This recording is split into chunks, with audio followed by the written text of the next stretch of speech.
اچھا چادروں کے لیے، ہاں جی چادروں کے لیے وہ مرزا صاحب کی بیماریاں تھیں تو اچھا اچھا اچھا اچھا بالکل صحیح. اور ایسے نہیں ہوتا. آج آپ دیکھیں کہ قرآن مجید فرقان حمید لوگ خود جا کے خرید کے اس کے خلاف کتابیں لکھنے کے لیے کام شروع کرتے ہیں. بائی دا ٹائم وہ پہنچتے ہیں ہاں سو یہی ہوتا ہے کہ وہ جا کے اس کے خلاف کتابیں لکھنا شروع کرتے ہیں اور اینڈ پہ پہنچتے ہیں جب تو مسلمان ہو جاتے ہیں. کیوں؟ کیونکہ ان کو حق اس میں نظر آ جاتا ہے. اور آپ اندازہ لگائیں کہ یار آج تک کسی نبی نے کوئی آگے 83 کتابیں لکھی ہیں؟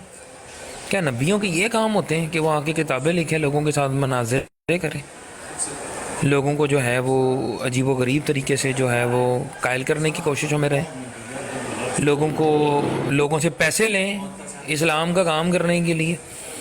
آپ دیکھیں، آپ سورہ ہود پڑھیں، سورہ ابراہیم پڑھیں، سورہ یونس پڑھیں، بے شمار نبیوں کے وہاں پر محسنلی ذکر آئے ہیں.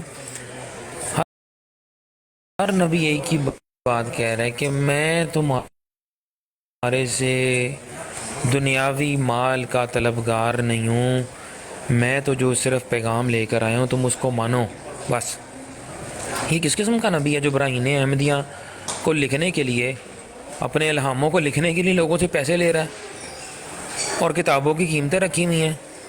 جی میری کاسٹ اتنی، آپ جلد نمبر 1 کھولیں نا روحانی خزائن کی، براہین احمدیہ دیکھیں تو صحیح، اس کے اندر پہلے والے اشتہارات ہیں. ہم وہ اشتہارات دیکھیں گے، تو آپ پریشان ہو جائیں گے کہ یار کہ کیا کوئی نبی جو ہے وہ اس طرح سے کسی دوسرے کی وہ کر رہا ہوتا ہے کہ ہاں جی فلانے نے مجھے اتنے دیے، فلانے نے مجھے اتنے دیے. ہوندے نا پنڈا تھاواں دے اوتے سویرے جمعے والے دن یا کدھر کسی بھی دن وہ اتنے اعلان ہو رہے ہوندے نے جی فلانے نے اینے پیسے دیتے. پنڈا تھاواں تے ہوندے نے اس طرح دے کام، اجے بھی ہوندے نے جی. اسپیکر تے اعلان ہو رہا ہوندے جی جزاک اللہ احسن الجزا، جی فلانے نے 10 روپے دیتے نے، فلانے نے. یار اے کردے نے نبی آ کے؟ کیا امام مہدی نے آ کے کوئی نواں فرقہ لانچ کرنا سی؟ کیا امام مہدی کا یہ کام سی جڑا انہوں نے آ کے کیتا ہے؟ یار بس یہ وہی بات ہے جس طرح عامر بھائی نے کہا کہ جب آپ ایک بندے پر ایمان لے آئے پھر آپ کو اس کی ساری باتیں ماننی پڑیں گی. یہی تو کہتے ہیں اس کی تعلیم سے کوئی نہیں دیتے. وہ کہتے ہیں کہ آپ جب تک ایمان نہیں لائیں گے تب تک آپ کو تعلیم سمجھ نہیں آئے گی. فٹے منہ بھی ایسی تعلیم تے جیڑی سانو سمجھ نہیں آنی، جدوں اسی جھوٹے تے ایمان لائیے پھر وہی تعلیم تے آئیے. اچھا کی آپ گلا کرتے ہو؟ کاظمی صاحب بولتے ہیں یہی بات عامر بھائی کا برادری دار زید گجر بھی کر رہا تھا نا، جس کو ہم جیلی گجر کہتے ہیں. وہ کہتا ہے کہ 5ویں جماعت کے بندے کو نا 16ویں جماعت کی تعلیم سمجھ نہیں آتی، لیکن 16ویں کو 5ویں کی آ جاتی ہے. میں اس وقت بھی ہنس رہا تھا، بھی دیکھ اس کی دماغ کی بات کہ انبیاء کی تعلیم تو بڑی سادہ سی ہوتی ہے، بالکل سادہ، ان پڑھ اور جاہل بندے کو بھی سمجھ آتی ہے. اور دوسرا اس کی زبان میں ہوتی ہے، اس کی مقامی زبان میں اس کو سمجھ آتی ہے یہ چیز. لیکن یہ کہتے ہیں کہ پہلے تم 16 پڑھو پھر مرزا قادیانی کتاب تمہیں سمجھ آئے گی. السلام علیکم مفتی صاحب. وعلیکم السلام عامر بھائی، کیا حال ہے؟ الحمدللہ الحمدللہ. کیسا گزرا دن جناب؟ کوئی شکار کیتا دیہڑی کوئی نہیں؟ بڑے شکار ہوئے جی اج تے ہونی نہ آج مراد دا نواں نے مطلب میٹ بھی کیتی ہے شہرا، نواں ہونی کٹا کھل سلیم گیا میٹ جناب. کیتی نے مراد سویرے. سنو جی کی نواں کتا پلے سناؤ. نواں کٹا ہے کھل گیا ہے جناب کہ قادیانیاں نے نواں ڈرامہ شروع کر دیتا ہے نا جی. ایک طرف کہندے نے پے کہ جناب اسی مرزے قادیانی دے پانے لعنت، تے دوجی طرف نہیں رکو کدھر ٹر گئے ہو نا، لے حد ہو گئی ہے بھائی. انج تے نہیں نا، پھر انج تے دال نہیں نا گلدی.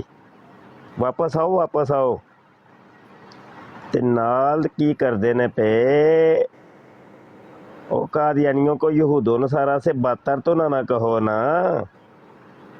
قادیانیاں نے تے قرآن دے ترجمے بڑے ٹھیک کیتے نے بھائیو، اے مسلمان مولویاں نے ترجمے غلط کیتے جے.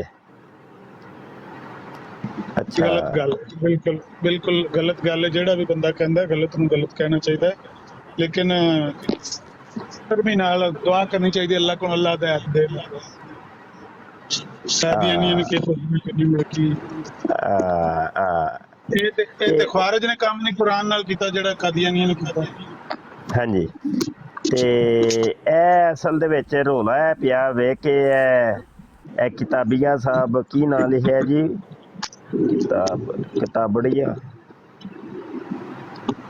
ਚਲੋ ਤੁਸੀਂ ਮਰਜ਼ਾਈ ਦੀ ਕੋਈ ਗੱਲ ਸੁਣਾਓ। ਜੀ ਮਰਜ਼ਾਈ ਮਾਸ਼ਾਅੱਲਾ, ਦੀ ਕੋਈ ਇਹਨਾਂ ਗੱਲ ਤੁਹਾਡਾ ਸੁਣਾਓ। ਮੁਫਤੀ ਸਾਹਿਬ ਇਲਮ ਹੈਗਾ ਹੈ ਕਿ ਤੁਹਾਡੇ ਕੋਲ ਕਿਬਰੀਆ ਨਾਂ ਨਹੀਂ ਪੜਿਆ ਜਾ ਰਿਹਾ। ਸੁਭਾਨ ਅੱਲਾਹ। ਤੁਸੀਂ ਮਰਜ਼ਾਈ ਦੀ ਗੱਲ ਕਰੋ ਯਾਰ, ਛੱਡੋ ਮੁਫਤੀ ਸਾਹਿਬ ਅੱਛਾ ਛੱਡੋ। ਜੀ, ਮਰਦਈਆਂ ਦੀ ਕੋਈ ਗੱਲ ਸੁਣਾ ਰਿਹਾ ਵਾਂ। ਤੇ मरदैया ਦੇ बाबा जी फरमाते ने कादियानियों को यहूदों से नसारा से बदतर तो ना कहो ना। कादियानी ये मैना फुफड़ लगते ने। एक और आ गए ने, सही हो गया, ठीक है। ਤੁਸੀਂ ਗੱਲ ਮਰਜ਼ਾਈਆਂ ਦੀ ਸੁਣਾਓ। ਕੋਈ ਦਿਹਾੜੀ ਮਰਜ਼ਾਈ ਮਾਰਿਆ ਕੋਈ ਨਹੀਂ ਸੁਬਾ ਦਾ? ਉਹ ਕੀ ਮੁਨਾਜ਼ਰਾ ਤੈਅ ਕੀਤਾ ਜੋ ਉਹਦੇ ਨਾਲ ਸਲੀਮ ਮੀਰ ਨਾਲ? ਕੁਝ ਵੀ ਨਹੀਂ ਜਨਾਬ, ਉਹਨੇ MZ ਨੇ ਜਿਹੜਾ ਵੇ ਤੈਅ ਕੀਤਾ ਸੀ ਕਿ ਭਾਈ ਉਹ ਰਾਤ ਨੂੰ ਬਵੇਗਾ। ਉਹ ਹੁਣ ਉਹਨੇ ਕੀ ਕੀਤਾ, ਉਹਨੇ ਮੈਨੂੰ ਲਿੰਕ ਪੇਸ਼ ਕੀਤਾ ਜੇ ਕਿ ਆ ਜਾ ਇਸ ਲਿੰਕ ਤੇ। ਉਹ ਜਦੋਂ ਲਿੰਕ ਓਪਨ ਕੀਤਾ ਤੇ ਉਹ ਬਰਾੜ ਸ਼ੁਰੂ ਹੋਈ ਹੈ ਉਹਦੀ ਮਾਈਂਡ ਰੋਸਟਰ ਦੀ। ਹਾਲਾਂਕਿ ਤੈਅ ਇਹ ਪਾਇਆ ਸੀ ਕਿ ਤੇਰੀ ਬਰਾੜ ਦੇ ਉੱਤੇ ਆਵਾਂਗੇ ਅਸੀਂ, ਤੇ ਆਪ ਵਾਦਾ ਖਿਲਾਫੀ ਕੀਤੀ। ਲਿੰਕ ਭੇਜ ਦਿਓ ਉਹਨੂੰ, ਤੁਸੀਂ ਉਹਨੂੰ ਇਹ ਲਿੰਕ ਭੇਜ ਦਿਓ। ਮੈਂ ਉਹਨੂੰ ਕਿਹਾ ਵੇ, ਬਲਕਿ ਮੈਂ ਹੁਣੇ ਸ਼ੇਅਰ ਕਰਨਾ। ਚਲੋ ਉਹ ਬੰਦਾ ਮੈਨੂੰ ਠੀਕ ਲੱਗਿਆ ਮੁਫਤੀ ਸਾਹਿਬ। ਨਹੀਂ MZ ਸਹੀ ਹੈ ਬੰਦਾ। ਹਾਂਜੀ, ਉਹਦੀ ਠੀਕ ਲੱਗਿਆ, ਗੱਲ ਕਰਨ ਦਾ ਅੰਦਾਜ਼ ਵੀ ਸਹੀ ਹੈ। ਹਾਂਜੀ, ਤੇ ਮੈਂ ਸ਼ੇਅਰ ਉਹਨੂੰ ਕਰਨਾ ਵਾ। ਸੁਬਾ ਨਾ ਮੇਰਾ ਬੜਾ ਬਿਜ਼ੀ ਟਾਈਮ ਹੁੰਦਾ ਹੈ ਕਿ ਮੈਂ ਪੂਰੀ ਗੱਲ ਸੁਣ ਨਹੀਂ ਸਕਿਆ। ਜੀ ਐਲੋ, ਮੈਂ ਸ਼ੇਅਰ ਕਰ ਛੜੀ ਉਹਨੂੰ।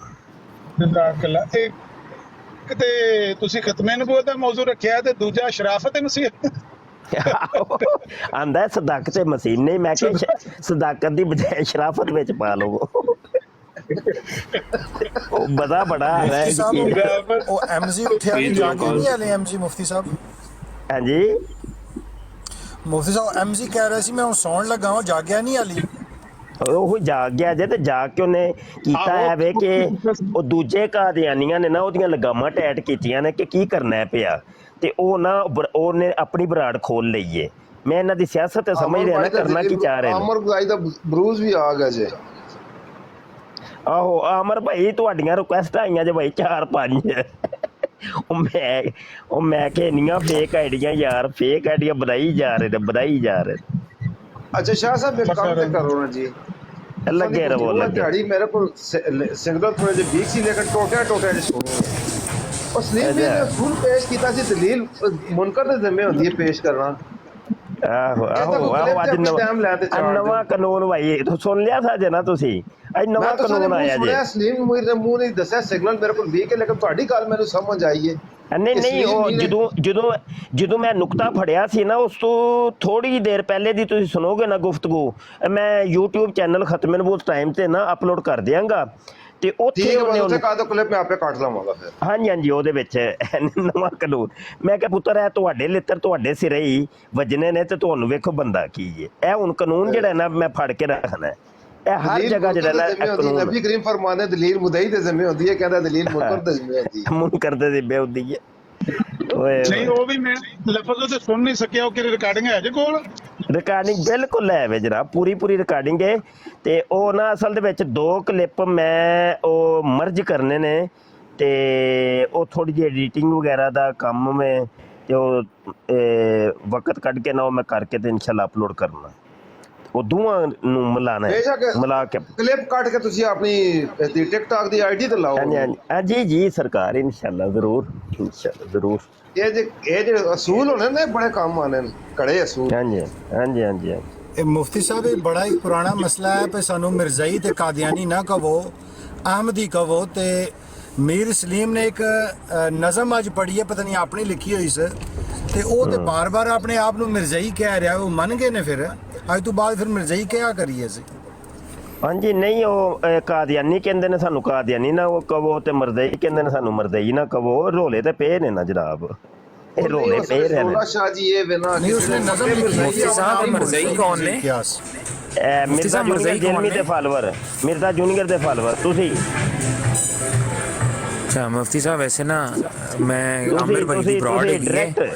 ਮੈਂ ਇੱਥੇ ਤੁਹਾਡੀ ਇਲਮੀ ਛਤਰੋਲ ਕਰਨਾ ਚਾਹੁੰਦਾ ਨਹੀਂ, ਲੇਕਿਨ ਨਾ ਆਪਣੇ ਵੱਲੋਂ ਕਰਾ ਲਾ ਲੈਣਾ। ਚਤਰੋਲ ਪਹਿਲੇ ਮੈਂ ਬੜੀ ਕੀਤੀ ਹੋਈ ਹੈ। ਮੈਂ ਸਿਰਫ ਨਾ ਆਮਿਰ ਭਾਈ ਰਿਕੁਐਸਟ ਕਰ ਰਿਹਾ ਵਾਂ ਕਿ ਤੁਸੀਂ ਥੋੜਾ ਜਿਹਾ ਨਾ ਮੈਂ ਨਾ ਆਪਣਾ ਮੁਫਤੀ ਸਾਹਿਬ ਨੂੰ ਨਾ ਹਲਕਾ ਜਿਹਾ ਲਗਾਮ ਦਿਓ, ਕਿਉਂਕਿ ਇੱਥੇ ਨਾ ਫਿਰ ਚੀਜ਼ਾਂ ਨਾ ਆਊਟ ਹੋ ਜਾਣੀਆਂ ਨੇ ਤੁਹਾਡੇ ਕੰਟਰੋਲ ਤੋਂ, ਤੇ ਇੱਥੇ ਮੁਫਤੀ ਸਾਹਿਬ ਨੂੰ ਰਾਹ ਨਹੀਂ ਲੱਭਣੀ ਜਾਣਾ ਕਿੱਥੇ, ਮੈਂ ਐਸੀ ਬੰਦ ਗਲੀ 'ਚ ਬੰਦ ਕਰ ਦੇਣਾ ਇਹਨਾਂ ਨੂੰ। ਐਸੇ ਇੰਜ ਰੱਖਣਾ, ਬੜੀ ਮਿਹਰਬਾਨੀ। ਮੈਂ ਇਹ ਕਰਨਾ ਕਿ ਸਿਰਫ ਨਾ ਮਿਰਜ਼ਾਈਆਂ ਦੀ ਗੱਲ ਕਰੋ, ਹੋਰ ਕਿਸੇ ਮੌਜੂ ਤੇ ਗੱਲ ਨਾ ਕਰੋ। ਤੁਸੀਂ ਵੀ ਮਰਜ਼ਈ ਸਾਨੂੰ ਕਹਿੰਦੇ ਨੇ, ਇਹ ਸਾਨੂੰ ਕਹਿੰਦੇ ਨੇ ਮਰਜ਼ਈ। ਤੁਸੀਂ ਸਦਾਈ ਇਹ ਸਾਨੂੰ ਕਹਿੰਦੇ ਪਏ ਨੇ, ਇਹ ਨਵੀਂ ਟਰਮੀਨੋਲੋਜੀ ਲਾਂਚ ਕੀਤੀ ਹੈ। ਮਰਜ਼ਈਆਂ ਦੀ ਗੱਲ ਹੋਏਗੀ ਭਾਈ, ਉਹ ਖਲੀਫਾ ਸਾਹਿਬ ਜਾਣ ਤੋਂ ਗੱਲਾਂ ਨਹੀਂ ਜਾਣ ਮਰਜ਼ਈਆਂ ਦੀ। ਸਰ ਅਸੀਂ ਕਿਵੇਂ ਜਾਣ ਦਈਏ? ਸਾਨੂੰ ਖਲੀਫਾ ਵਕਤ ਸਾਹਿਬ ਆਈਡੀ ਚੇਂਜ ਕਰਕੇ ਆਏ ਜੀ। ਪਹਿਲੇ ਖਲੀਫਾ ਵਕਤ ਸਾਹਿਬ, ਪਹਿਲੇ ਖਲੀਫਾ ਵਕਤ ਮੈਂ ਜਾਣ ਬੁੱਝ ਕੇ ਸਾਈਡ ਹੀ ਤੋਂ ਆਇਆ ਹਾਂ, ਕਿਉਂਕਿ ਆਈਡੀ ਬੜੀ ਤੁਹਾਡੇ ਵਾਸਤੇ ਮਸ਼ਹੂਰ ਹੈਗੀ ਹੈ। ਸੋਸ਼ਲ ਚੋਇਸ ਤੁਹਾਨੂੰ ਪਤਾ ਹੈ ਨਾ ਕੀ ਹੈ। ਉਹ ਯਾਦ ਤੁਸੀਂ ਮੁਫਤੀ ਸਾਹਿਬ ਯਾਦ ਜੇ ਇੱਕ ਵਾਰੀ ਤੁਸੀਂ ਮੈਨੂੰ ਕੋਈ 13 ਸਵਾਲ ਲਿਖਾ ਕੇ ਗਏ ਸੀ, ਅਜੇ ਮੈਂ ਤੁਹਾਨੂੰ ਇੱਕ ਜਵਾਬ ਦਿੱਤਾ ਸੀ ਤੇ ਤੁਹਾਨੂੰ ਨਜ਼ਰ ਨਹੀਂ ਸੀ ਆਇਆ, ਤੁਸੀਂ ਜੁੱਤੀ ਕੱਪੜੇ ਛੱਡ ਕੇ ਭੱਜੇ ਸੀ ਉੱਥੋਂ। ਤੇ ਮੈਂ